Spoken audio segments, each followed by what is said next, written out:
오늘은 예레미야 애가서를 함께 공부하도록 그렇게 하겠습니다.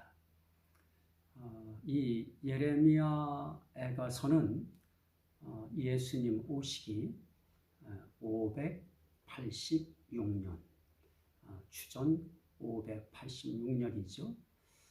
그때 바벨론에 의해서 예루살렘 성이 함락을 당합니다. 그래서 예루살렘 성이 완전히 폐허가 됩니다. 성이 폐허가 됐다고 하는 그런 의미는 예루살렘 전체가 다 이제 불바다가 됐다 하는 그런 의미입니다. 그래서 수많은 사람들이 포로로 바벨론에 백성들이 끌려갑니다. 이런 민족적인 참 비참한 그런 정황을 바라보면서 정말 슬픈 탄식에 잠긴 그런 노래를 부르는 것입니다. 이 자체가 예레미야의 슬픈 노래 이런 뜻이죠. 결국 자기 백성들이 바벨론에 하나님이 예언하게 하시고 경고하게 하신 그대로 자기 백성들이 바벨론에 주전 586년에 성이 함락되어지고 그리고 포로로 잡혀가는 그 지경에 이르렀을 때 그 정황을 바라보는 이 예레미야 선지자의 그 마음은 슬픔을 표현할 길 없었을 것입니다. 그래서 그는 정말 슬픈 탄식, 아마 그 표현이 정확할 것입니다. 이 애가의 내용은 슬픈 탄식인 것입니다. 그것이 노래라고 하는 그런 의미로 이렇게 애가다, 슬픈 노래다 이렇게 표현된 것입니다. 민족적인 그 비극을 비탄에 잠겨서 부른 노래, 그것이 바로 예레미야 애가서입니다. 예레미야 예루살렘의 멸망에 대해서 예레미야가 하나님의 말씀을 받아서 경고하고 예언했습니다. 이렇게 예루살렘 멸망에 대해서 역사적으로 표현한 것이 열왕기서와 역대기서입니다. 그에 반해서 그 예루살렘의 그 멸망을 예언적으로 선언한 것, 그것이 바로 예레미야서와 또 역대기서입니다. 그래서 역사적으로 표기하는 것과 또 예언적으로 표기하는 그 사이에 그 내용의 좀 중요 내용은 차이가 없습니다만은 묘사하는 방식에 있어서는 조금 차이가 있을 수도 있습니다.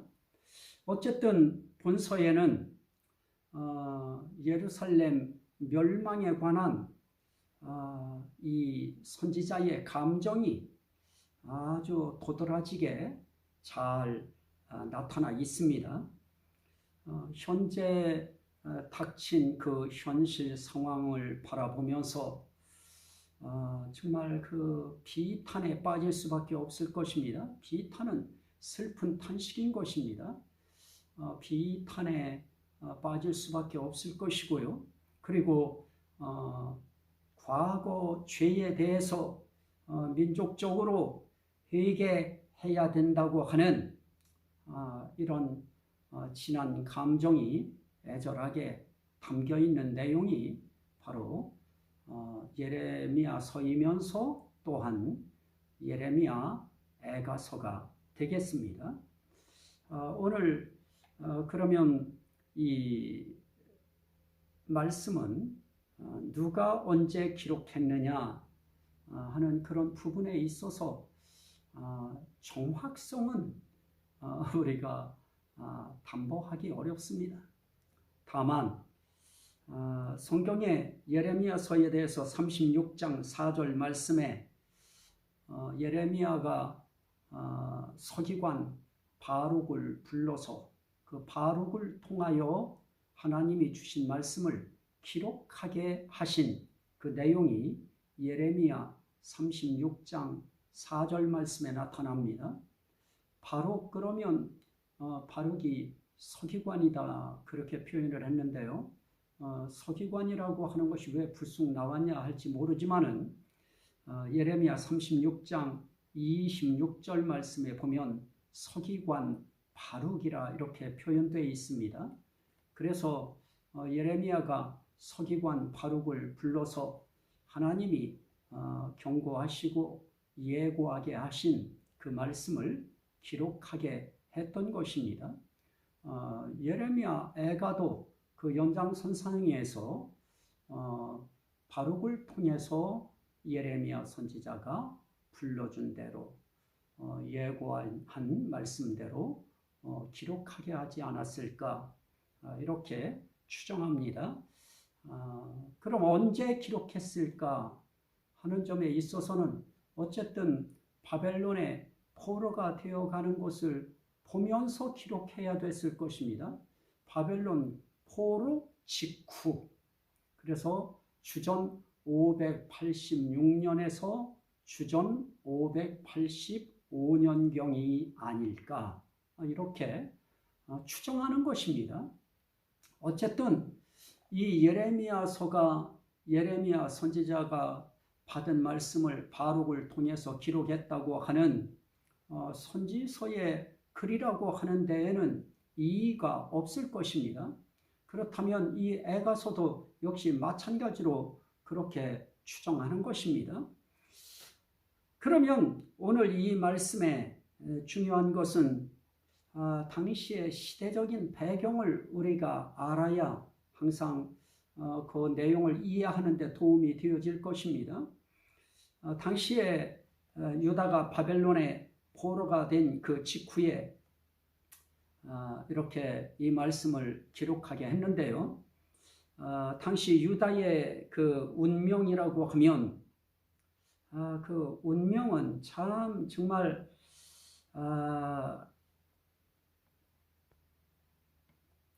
암울했죠.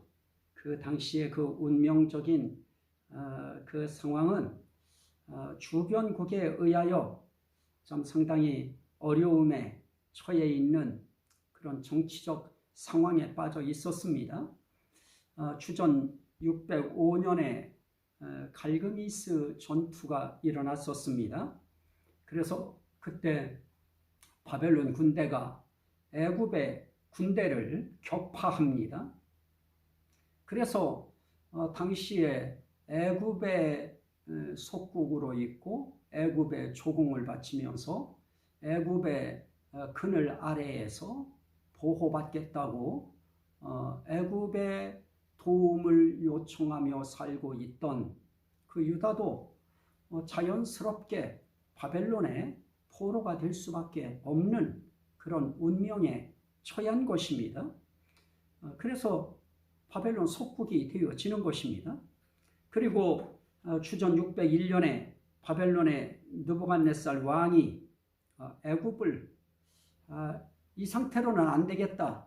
완전히 멸망시켜야 되겠다. 그런 생각이 든 것입니다. 그래서 애굽으로 쳐들어갑니다. 그런데 한 번 당하고 나고 한 번 치고 난 다음에 이때 애굽의 정신이 무장이 된 것입니다. 강력하게 바벨론의 공격에 저항을 합니다. 그래서 이 바벨론이 애굽을 무너뜨리지를 못합니다. 그래서 공격했다가 실패하고 마는 것입니다. 이 기회를 유다 왕 여호야김이 이용합니다. 그래서 눈치를 딱 보고 있다가 바벨론이 애굽을 공격했는데 애굽이 막아냈구나. 그러면 우리도 굳이 이 바벨론의 속국으로 그렇게 있을 필요가 있겠느냐 하고 우리도 여기서 벗어나야 되겠다. 그런 생각을 하고 바벨론에 반기를 듭니다. 물론 이때도 예레미야 선지자는 안 된다. 그건 하나님 뜻이 아니다.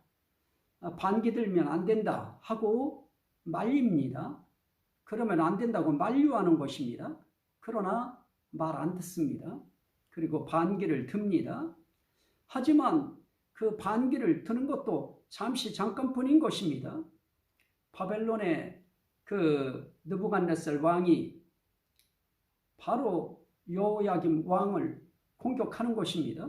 그리고 1만 명이나 되는 인지를 포로로 잡아갑니다. 거기서 끝나지 않습니다. 바벨론은 그 후에도 3차례나 더 유다를 침략합니다. 그래서 마침내 주전 586년에 예루살렘의 도성과 그 안에 있는 성전을 파괴합니다. 그래서 유다는 완전히 멸망하는 것입니다. 이런 환경 속에서 예레미야는 당시의 유다의 그 파멸, 그 참패, 이것을 슬퍼하면서 이 애가서를 기록한 것이지요. 자, 그러면 이 본서의 기록의 목적이 무엇이냐? 그 슬픈 상황, 그거 전하려고, 그거 알리려고 이 말씀을 기록했을까 하는 점입니다. 선지자가 예루살렘 멸망을 슬퍼하고 탄식하면서 하나님께 간구하는 그 기도가 장장별로 아주 애절하게 그렇게 기도하는 내용이 나타나고 있습니다. 그 기도하면서 이 기록되어진 그 말씀에 면면이 흐르는 것은 무엇이냐? 죄에 대한 하나님의 진노하심을 무섭게 표현하고 있습니다. 그러면서 한편으로는 하나님의 자비와 긍휼, 이것이 있다. 하나님의 진노도 있지만 하나님의 자비하심도 있다. 하나님의 긍휼하심도 있다 하는 것입니다. 그래서 이스라엘이, 이 유다라고 하는 이스라엘이 구원받는 길은, 또 바벨론에서 해방받는 길은 다른 데 있지 않고 하나님의 자비와 긍휼이 임할 때, 그때만 가능하다 하는 것을 지금 기록하고 있습니다. 그래서 유다 백성의 희망이 어디 있느냐? 그것도 의로운 유다 백성의 희망이 아닙니다. 범죄한 유다 백성의 소망, 범죄한 유다 백성의 희망, 그건 어디 있느냐? 하나님의 자비와 긍휼에 있는 것입니다. 우리도 사실 마찬가지인 것입니다. 우리가 살아가는 길에 있어서 우리 인생길에 이런저런 사건 속으로부터의 구원, 환경으로부터의 구원, 아픔으로부터의 구원, 질병으로부터의 구원, 이런 사탄의 압박으로부터의, 공격으로부터의 구원, 이런 모든 것을 우리 스스로는 도저히 그 중에 어느 하나도 이루어낼 수 없습니다. 하나님의 자비와 긍휼, 그것이 없이는 절대로 우리의 인생길에 구원이라 이름할 수 있는 그런 일들은 만들어질 수 없는 것입니다. 그래서 구원의 우리의 행위와 공로는 눈꽃만큼도 찾아볼 수 없다. 이게 정답인 것입니다.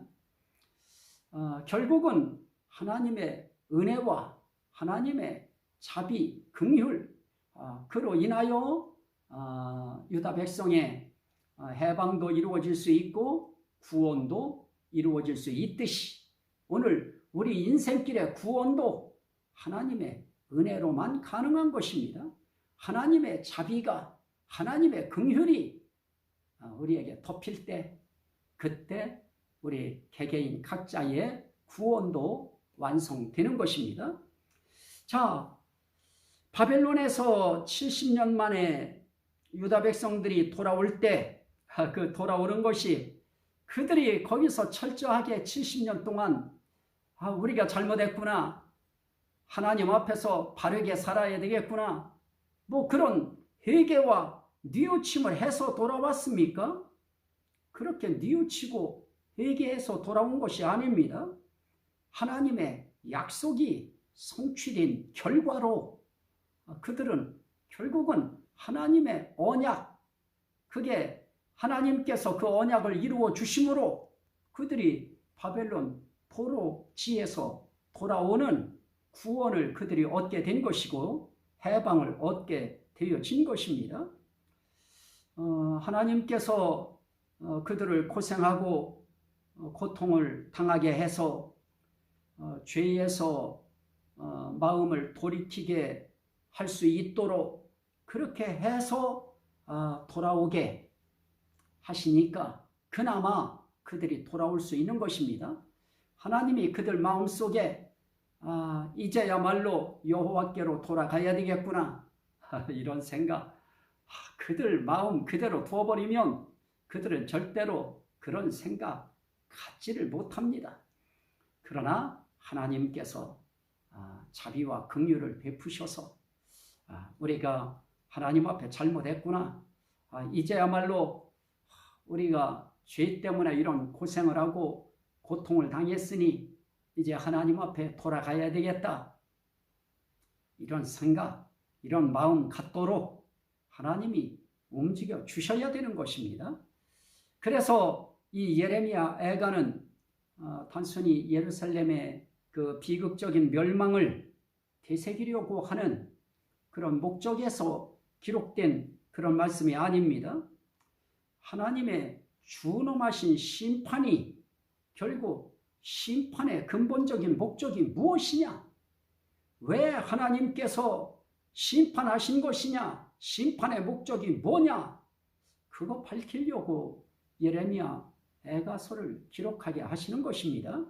다시 말해서 그 유다 백성들로 하여금 과거의 잘못된 삶에 대해서 뼈저리게 과오를 되돌아보게 하시고, 그러면서 어떤 상황에 처하더라도 하나님을 섬기는, 여호와를 믿는 이 여호와의 신앙을 저버리지 않게 하기 위하여 이 말씀이 기록되었다 하는 것입니다.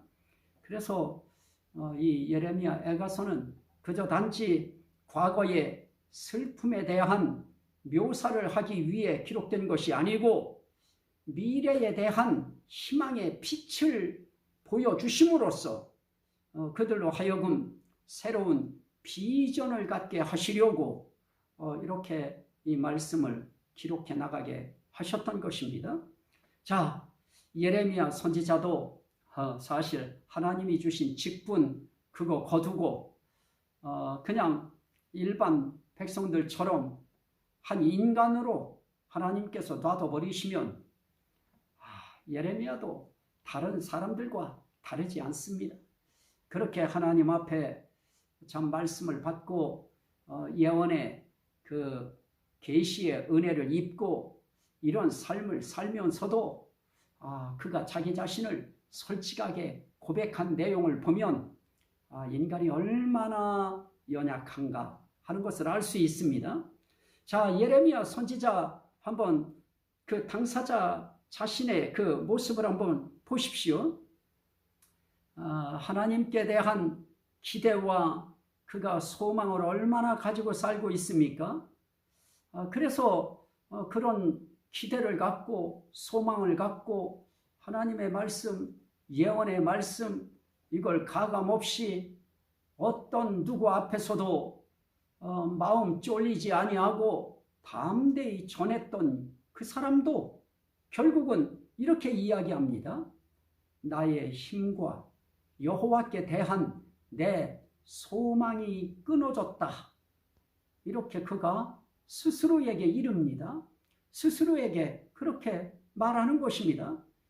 내가 내 힘 끊어졌다. 그리고 하나님께 대한 내 소망도 끊어졌다. 그거 자기 입으로 뇌아리는 것입니다. 그 이유를 정말 보면 그가 처참하게 하나님 앞에 그 매를 맞습니다. 참 분노의 매를 선지자도 많이 맞습니다. 그의 삶의 그 내용, 그걸 2장에 있는 말씀, 3장에 있는 말씀 쭉 보면 얼마나 그가 하나님 앞에 매를 맞고 있는지요. 선지자도 백성의 그 매 맞는 그 아픔을 고스란히 다 느낄 수 있도록 그렇게 하나님 앞에 매를 맞습니다. 그래서 이제 더 이상 버틸 내 힘도 이제 다 끊어졌다. 그리고 하나님께 대한 이제 소망도 끊어졌다. 이렇게 말할 수밖에 없을 정도로 그는 이제 그 모든 거에 이제 힘이 다 끊어진 것입니다. 떨어진 것입니다. 그런데도 자신이 당한 고초와 재난이 오히려 소망이 됐다고 그는 고백합니다. 그 이유가 무엇일까요? 그 이유를 이렇게 선포합니다. 3장 22절로 24절에 보면 여호와의 인자와 긍휼이 무궁하심으로 우리가 진멸되지 아니함이니이다. 이거는 그 처참하고 참혹한 비참한 그런 삶 속에서도 하나님의 인자와 긍휼은 무궁하시다. 그래서 우린 절대로 진멸되지 않는다 하는 것을 하나님께서 이 예레미야 선지자에게 깨닫게 만드시는 것입니다. 그러면서 말합니다. 이것들이 아침마다 새로우니 주의 성실하심이 크도소이다. 자기의 인생길이 담즙 인생길 같다고 고백합니다. 쑥 인생길, 참 쓴 쑥 같은 인생, 담즙 같은 인생, 얼마나 그의 고생과 고초가 컸던지 그 고초와 근심이 너무너무 큰 그런 삶을 쑥 같은 인생이라, 담즙 같은 인생이라 그렇게 그가 고백했었는데요. 그럼에도 불구하고 하나님의 인자하심과 긍휼하심이 무궁하시기 때문에 우리는 진멸되지 않는다 하는 이것을 하나님께서 깨닫게 하신 후에 그걸 한순간에만 깨닫고 그것으로 멈추신 것이 아닌 것입니다. 이것들이 아침마다 새로우니 주의 성실하심이 크도소이다. 여기에 우리 하나님 앞에서 참 무릎 조아리고 사는, 머리 조아리고 사는 그런 하나님의 종들, 하나님의 자녀들, 그들의 위로가 있는 것입니다. 하나님께서 아침마다 새로우니 어떤 거에 새로울까요? 여호와의 인자와 긍휼이 무궁하심으로 진멸되지 않는다고 하는 이 하나님의 뜻이 아침마다 새롭게 그 하루도 빼놓지 아니하시고 자기의 심령 속에 이 말씀을 일렁이게 하시고 출렁이게 하시고 번뜩이게 하시고 전율일게 하셨다. 하루도 빼놓지 아니하고 새벽마다 하나님은 이 사실을 이렇게 너희는 진멸되지 않는다. 여호와는 인자하심이 자비하심이 무궁하시다. 긍휼하심이 무궁하시다. 네가 믿는 하나님, 그 하나님은 자비한 하나님이다. 인자가 무궁한 하나님이다. 너희는 진멸되지 않는다. 이걸 예레미야 선지자에게 새벽마다 새롭게 각인시켜 주시는 하나님, 그래서 주의 성실하심이 크도소이다. 오늘 이 말씀에서 시대를 살아가면서 비탄에 빠져 있고 슬픈 탄식에 잠겨 있고 고난과 고초에 빠져 있고 근심 우려살이에 빠져서 살아갈 수밖에 없는 그 환경 속에서 아파하고 고뇌하고 힘들어하는 하나님의 자녀 여러분, 하나님의 종된 여러분, 예레미야도 그렇게 처절하게 하나님 앞에 매를 맞으면서도 하나님 앞에 부르짖고 하나님 앞에 탄식하고 하나님 앞에 기도할 때 하나님께서 아침마다 새롭게 하나님의 하나님 되심을, 그리고 하나님의 백성에 대한 하나님의 선하신 의도를 늘 선지자에게 일깨우셨듯이 저와 여러분들에게도 우리 하나님은 그렇게 하시는 분이신 것입니다. 그분은 새벽마다 주의 성실은 선하신 것입니다. 그 성실하심이 크신 것입니다. 하나님은 이렇게 성실하십니다. 하나님은 이렇게 참 비탄에 빠져 있고 슬픈 탄식에 빠져 있고 고생과 근심과 고초에 빠져 있는 그러한 하나님의 종 하나를 위해서도 성실하게 새벽을 하나님께서는 활용하셨습니다. 그 하나님이 바로 저와 여러분들의 하나님이신 것입니다. 그래서 우리 대한민국 절대 진멸하지 않을 것입니다. 하나님의 자비가 무궁하시기 때문에, 하나님의 긍휼이 무궁하시기 때문에 대한민국을 위하여 기도하는 그러한 저희들이 있는 한 이 나라는 절대 진멸되지 아니할 것입니다. 자, 왜냐? 우리에게도 하나님의 약속이 새벽마다 새로울 것입니다. 그리고 하나님의 성실하심이 크실 것입니다. 그렇습니다. 그래서 예레미야 선지자는 그렇게 말합니다. 내 심령에 이르기를 여호와는 나의 기업이시니 그러므로 내가 그를 바라리라 하도다. 여러분, 하나님이 매를 드셨다고 하나님 내 하나님 아니야? 부모님이 좀 혼 좀 내주기 위해서 해초리를 들었다고 더 이상 매를 든 당신은 내 부모가 아니야? 이렇게 할 수 없는 것처럼 예레미야 선지자는 하나님을 나의 기업이시니 그럽니다. 그거를 예레미야 스스로 하나님 내 기업입니다 그런다고 해서 기업 되시는 것입니까? 하나님께서 예레미야 선지자에게 내가 너의 기업이다. 너 그렇게 세상 사람들 눈치 보지 말아라. 세상 사람들이 너에게 자리 하나 준다고 그거에 너 그렇게 타협하지 말아라. 그거에 대장부가 쫄장부 되지 말아라. 내가 네 기업이다. 내가 네 상급이다. 내가 네 상급이라고 하는 것이 싫으냐? 내가 네 기업이라고 하는 것이 싫으냐? 여러분들에게 물으시면 여러분들은 어떻게 답하실 것입니까?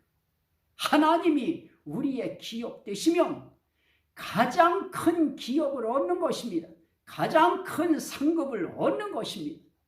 가장 큰 보상을 우리는 받는 것입니다. 그래서 내가 그를 바라리라 그럽니다. 지금 이렇게 하나님은 하나님의 백성들, 하나님의 자녀들, 하나님은 여기 유다를 딸로 표현하고 있습니다마는 하나님의 자녀들에 대한 하나님의 마음은 이런 것입니다. 내가 너희의 기업이다. 나 가져라. 세상 다른 것에 눈 팔리고 마음 팔리지 말고 나를 소유해라. 내가 너의 참된 기업이다. 그렇게 말씀해 주신 것처럼 우리에게도 동일한 것입니다. 그러면 우리도 그를 바라봐야 될 것입니다. 자, 보십시오. 3장 57절입니다.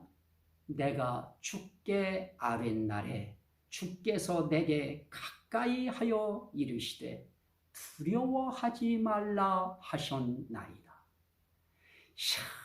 엄청나게 맞았습니다. 하나님한테 정말 숨 쉴 수 없을 정도로 그의 육신의 힘조차 다 끊어질 정도로 정말 이제 소망 없다. 하나님께 대한 더 이상의 그 소망 가질 여력도 없다. 이런 상황까지 하나님께서 그를 몰아붙이셨지만 하나님 앞에 이 선지자가 기도할 때 하나님은 그에게 이렇게 말씀하셨습니다. 내게 가까이 하여 이르시되 두려워하지 말라 하셨나이다. 두려워하지 말라. 너에게 내가 이렇게 분노의 매를 댔다고 두려워하지 말아라. 이 민족에 내가 이렇게 진노했다고 두려워하지 말아라. 여러분, 하나님 앞에 매맞고 계십니까? 하나님 앞에 고초를 당하십니까? 고난을 당하십니까? 그래서 근심에 쌓여 계십니까? 이제 소망도 하나님에 대한 소망도 끊어질 정도로 여러분들의 삶의 힘이 다 끊어지셨습니까? 그래도 아뢰십시오. 그래도 기도하십시오. 반드시 하나님은 두려워하지 말라. 그러면서 가까이 하시면서 두려워하지 말라. 두려워하지 말라는 말씀이 무엇입니까? 이런 속에서도 나는 너와 함께한다. 나는 내 백성과 함께한다. 두려워하지 말아라. 걱정하지 말아라. 염려하지 말아라. 내가 함께할 것이다. 이게 우리 하나님의 본심이신 것입니다. 하나님은 애가서를 통하여 하나님은 죄에 대하여 진노하시는 하나님이라고 하는 것만 강조하시는 그런 하나님이 아니십니다. 진노와 분노의 매를 드신 것은 절대로 하나님의 본심이 아닌 것입니다. 3장 33절 말씀에 보시면 주께서 인생으로 고생하게 하시고 근심하게 하심은 본심이 아니시로다. 이렇게 인생들 고생하게 하시고 근심하게 하신 거 하나님 본심 아닙니다. 여러분들의 인생길에 고생하게 하시고 비록 근심하게 하셨을지라도 그거 하나님의 본심 아닙니다. 그렇다면 답은 나온 것입니다. 3장 31절로 32절에 보면 이는 주께서 영원하도록 버리지 아니하실 것임이며 그가 비록 근심하게 하시나 그의 풍부한 인자하심에 따라 긍휼히 여기실 것이라.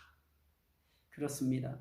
언약의 하나님은 잠깐 자기 백성을 고생하고 근심하게 하시지만은 영원히 그렇게 하시는 것이 아닌 것입니다.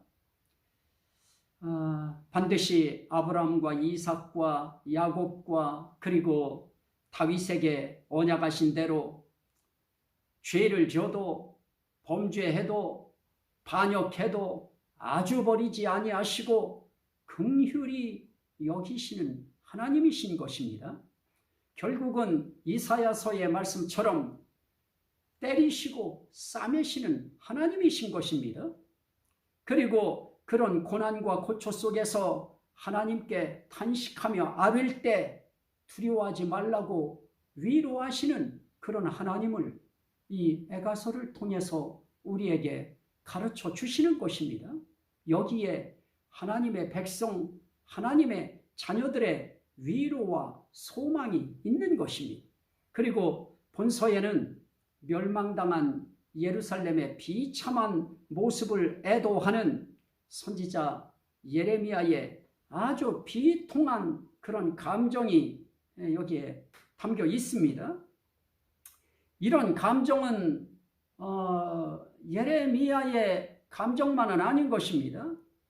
예루살렘의 성을 바라보시면서 예루살렘아 예루살렘아 하시면서 장차 다가올 예루살렘의 멸망을 바라보시면서 예루살렘의 황폐화를 내다보시면서 탄식하고 우시던 그런 예수 그리스도의 마음을 떠올리게 하는 것입니다.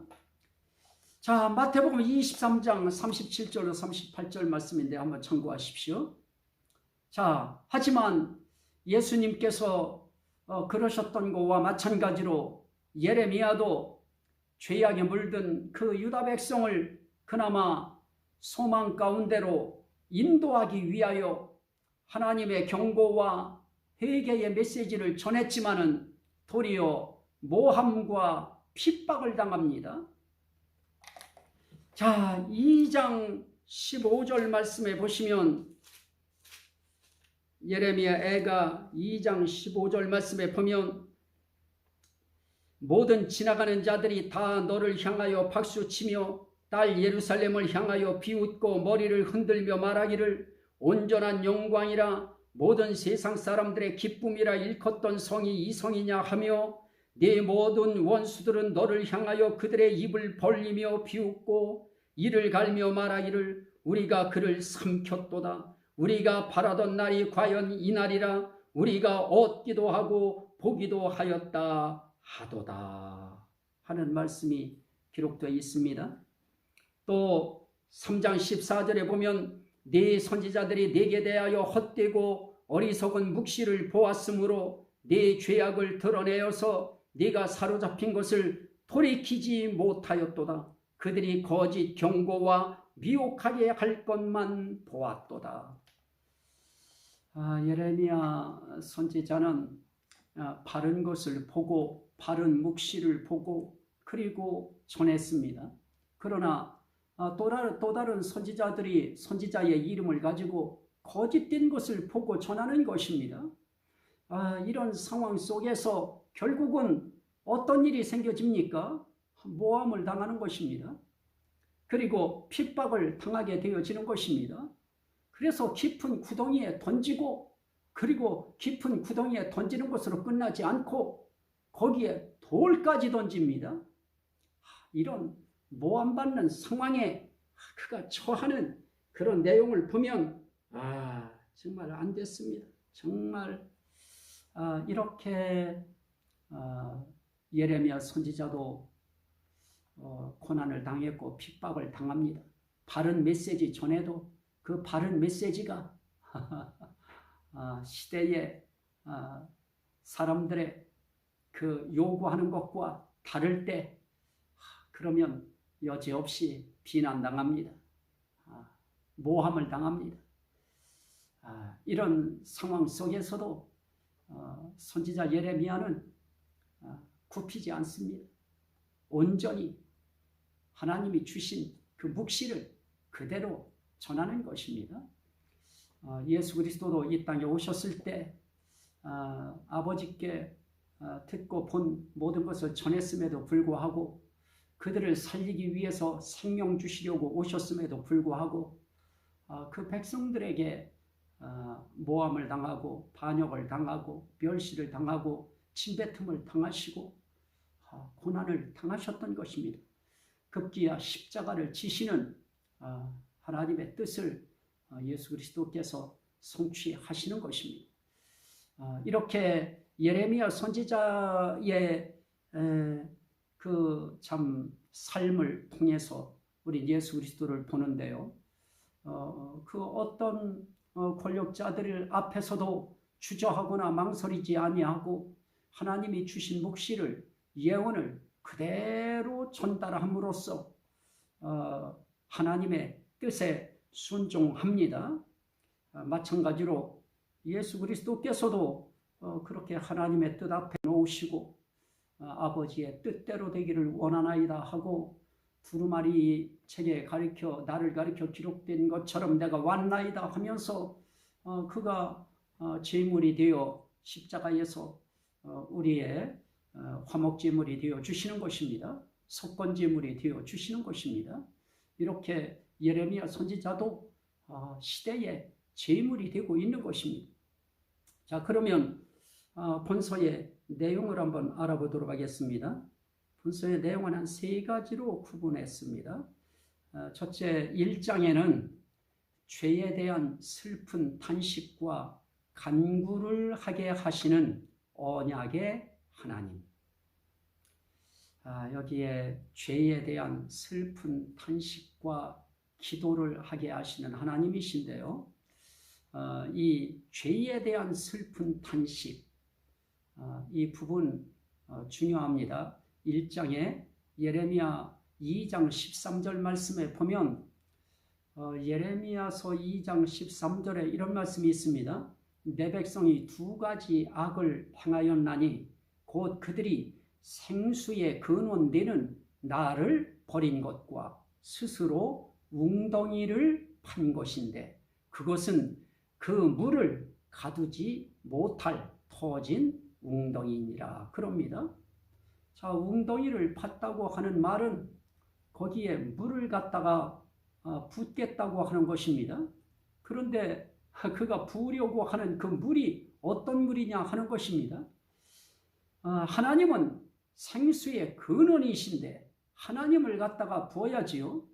그런데 하나님을 버리는 것입니다. 생수의 근원되는 나를 버린 것과 스스로 웅덩이를 판 것인데, 자, 그러나 그 웅덩이는 물을 가두지 못할 터진 웅덩이니라. 그러면서 예레미야 2장 18절에 이렇게 말씀합니다. 내가 시올의 물을 마시려고 애굽으로 가는 길에 있음은 어찌 됨이며. 그럽니다.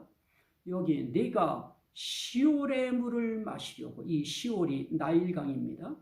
내가 나일강의 물을 마시려고 애굽으로 가는 길에 있음은 어찌 됨이며, 또 내가 그 강물을 마시려고 아수르로 가는 길에 있음은 어찌 됨이냐. 그럽니다. 자, 결국 생수의 근원 되시는 하나님은 버리고 그 터진 웅덩이를 만들어서 그 웅덩이에 뭘 담으려고 갑니까? 애굽과 아수르를 담으려고 가는 것입니다. 결국은 애굽을 생수로 삼고 가는 것입니다. 그리고 아수르를 생수로 알고서 가는 것입니다. 결국은 속는 것입니다. 가짜에 속고 있는 것입니다. 오늘 이 시대에도 진정 생수가 누구인가 하는 것을 알면 그쪽으로 가야 될 것입니다. 그분을 붙들어야 될 것입니다. 그 안에 들어가야 될 것입니다.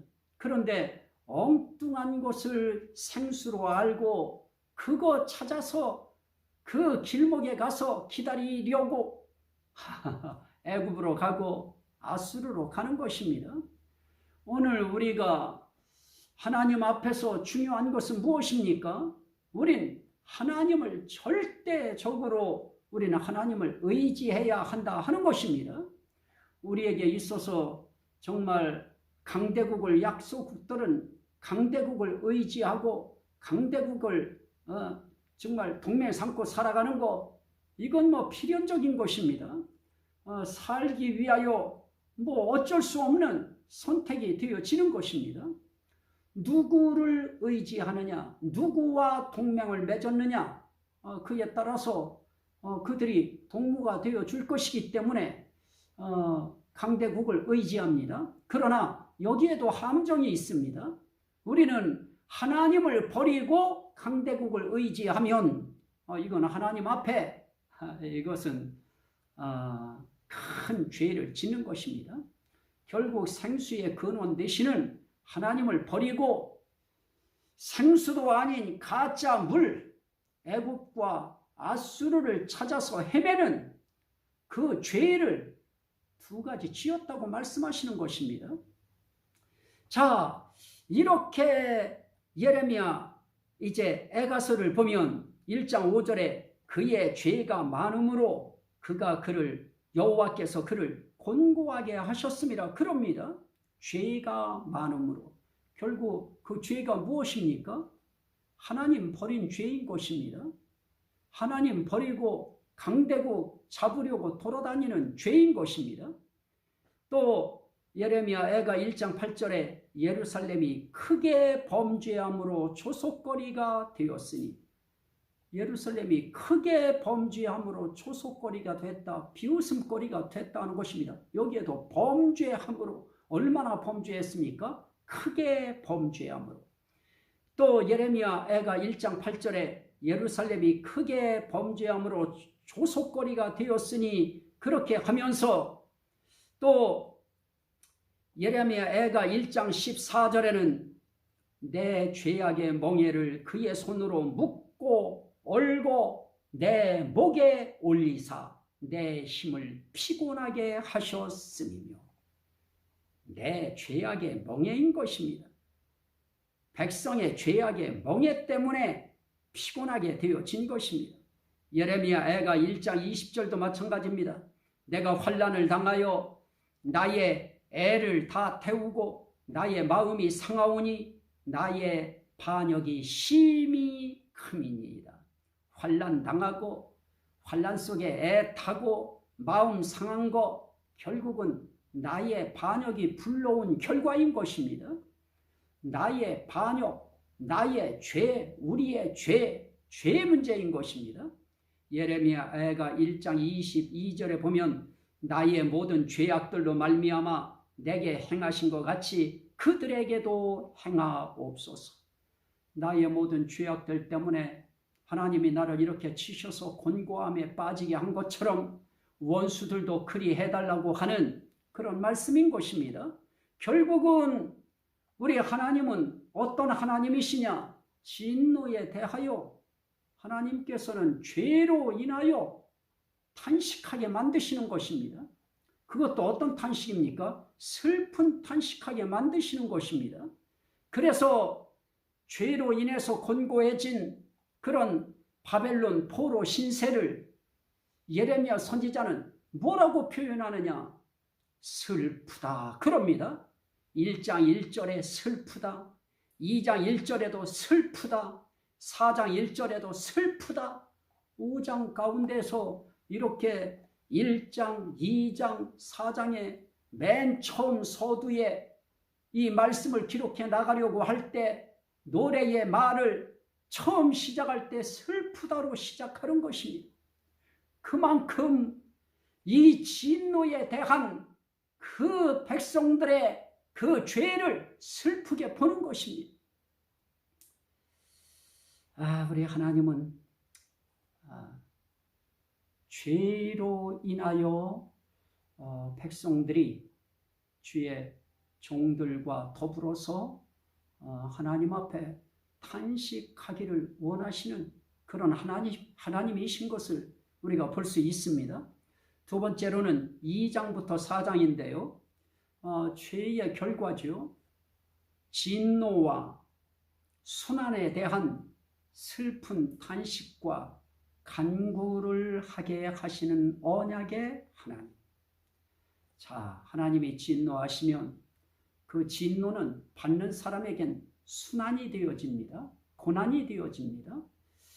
이렇게 진노와 순환에 대하여 참 슬픈 탄식을 하면서 하나님 앞에 간구하게 하시는 이런 하나님의 모습을 우리는 2장, 3장에서 2장에서 4장까지 보게 되어집니다. 자, 몇 가지만 말씀드리면 예레미야 2장 1절에 보면 하나님의 진노가 나옵니다. 슬프다. 주께서 어찌 그리 진노하사 딸 시온을 구름으로 덮으셨는가. 어찌 그리 주께서 진노하사. 주께서 진노하셔서 시온이라고 하는 주의 딸을 구름으로 덮어버린 거 슬프다 하고 예레미야 선지자가 슬프다 그럽니다. 이게 예레미야 선지자 한 사람의 마음이겠습니까? 예레미야 선지자가 슬프다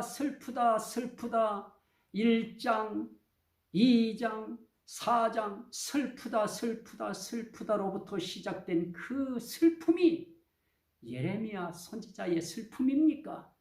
아닌 것입니다. 하나님의 슬픔인 것입니다. 진노에 대한 또 순환받는 것에 대한 하나님의 슬픔이고 그들의 죄에 대한 하나님의 슬픔인 것입니다.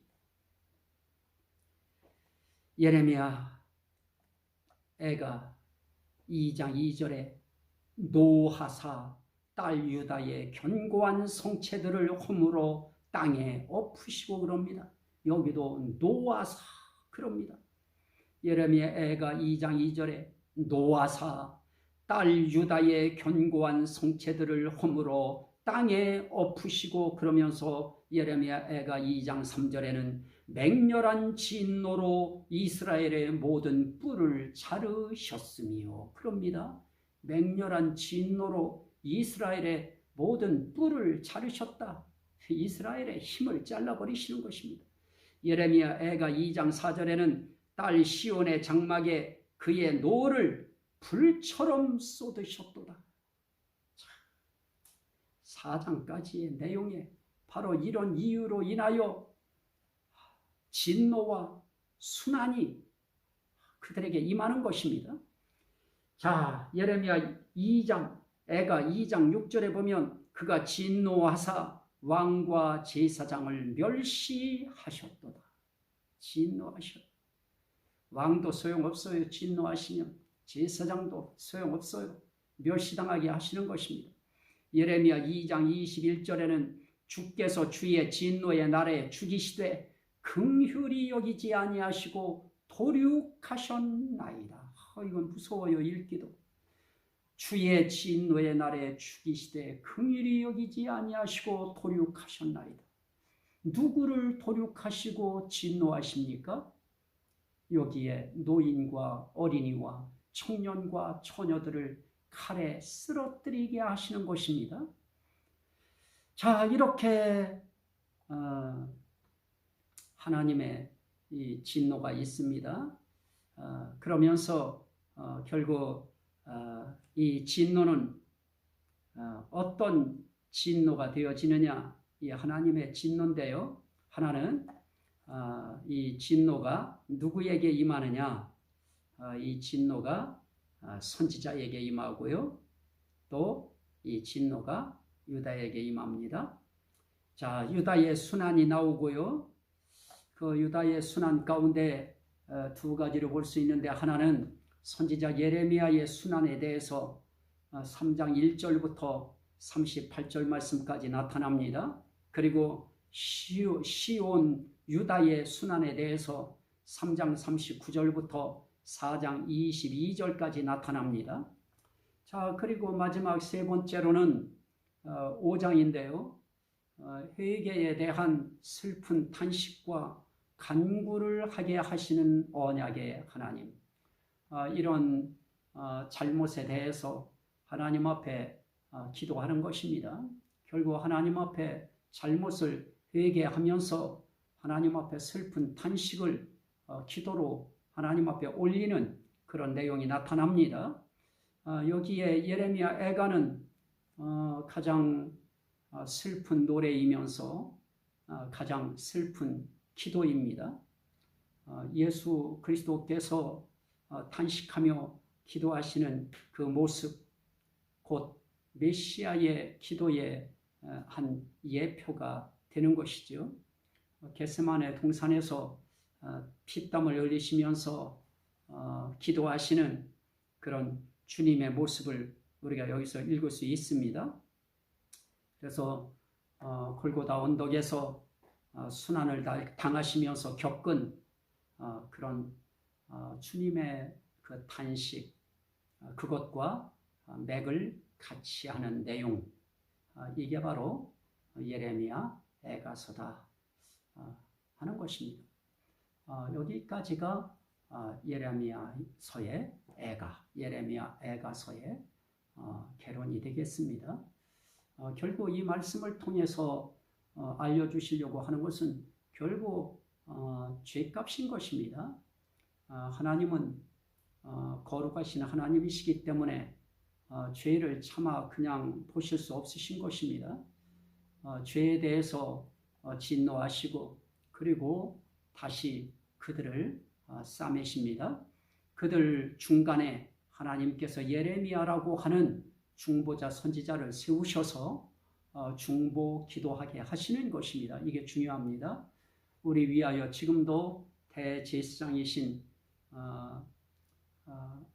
하나님의 아들 예수 그리스도께서 기도하고 계시듯이 또 성령께서 말할 수 없는 탄식으로 우리 위하여 기도하고 계신 것입니다. 예수 그리스도의 대제사장의 우리 위한 중보 기도, 그 기도처럼 예레미야의 그 중보 기도는 그 백성을 살리는 데에 또 이력을 담당할 것입니다. 오늘 우리에게 있어서는 그보다 더 크신 하나님의 아들 예수 그리스도가 대제사장으로 계신 것입니다. 그분이 저와 여러분들을 위하여 변호하시고 저와 여러분들을 위하여 기도하시는 것입니다. 이런 모든 것을 통하여 진노하시는 하나님은 어떤 하나님이시냐? 그분의 인자하심과 긍휼하심이 무궁하시기 때문에 그 성실하심이 항상 우리를 어떻게 하시느냐? 다시 한번 우리를 끌어안아 주신다. 절대로 영원히 버리지 아니하신다. 반드시 회복시켜 주신다 하는 이런 언약의 하나님을 우리가 배울 수 있습니다. 오늘 여기까지가 예레미야 애가서의 개론이 되겠습니다. 다음 시간에는 에스겔서 개론을 가지고 찾아뵙도록 하겠습니다. 오늘 이 말씀이 듣는 모든 심령들에게 생명이 되게 하시고 구원이 되게 하시고 은혜가 되게 하시고 복이 되게 하시고 치료가 되게 하시고 회복이 되게 하시고 하나님께 영광이 되게 하옵소서. 예수 그리스도 이름으로 기도하옵나이다. 아멘.